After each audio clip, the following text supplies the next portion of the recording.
ഇന്ത്യയും സൗത്ത് ആഫ്രിക്കയും തമ്മിൽ നടന്ന രണ്ടാമത്തെ ഏകദിനത്തിൽ ഇന്ത്യ ഉയർത്തിയ കൂറ്റൻ റൺ സ്കോർ മറികടന്നു സൗത്ത് ആഫ്രിക്ക. 4 വിക്കറ്റിനാണ് സൗത്ത് ആഫ്രിക്ക വിജയിച്ചത്. ഇതോടെ പരമ്പര 1-1 എന്ന നിലയിലായി. ആദ്യം ബാറ്റ് ചെയ്ത ഇന്ത്യ നിശ്ചിത 50 ഓവറിൽ 5 വിക്കറ്റ് നഷ്ടത്തിൽ 358 റൺസാണ് എടുത്തത്.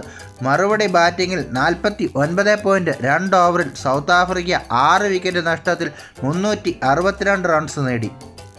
ആദ്യം ബാറ്റ് ചെയ്ത ഇന്ത്യക്ക് വേണ്ടി വിരാട് കോഹ്ലി 93 പന്തിൽ 102ഉം ഗെയ്ക്വാദ് 83 പന്തിൽ 105ഉം KL രാഹുൽ 43 പന്തിൽ 66 റൺസും നേടി.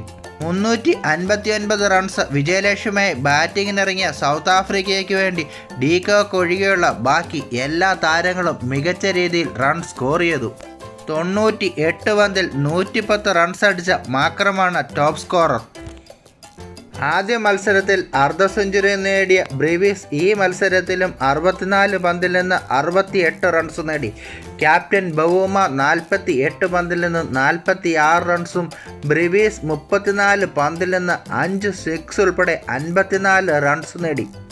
അവസാന ഓവറുകളിൽ കഴിഞ്ഞ മത്സരത്തിൻ്റെ തുടർച്ച എന്ന പോലെ ബ്രോഷ അടിച്ച 15 ബോളിൽ 29 റൺസാണ് സൗത്ത് ആഫ്രിക്കയ്ക്ക് നിർണായകമായത്.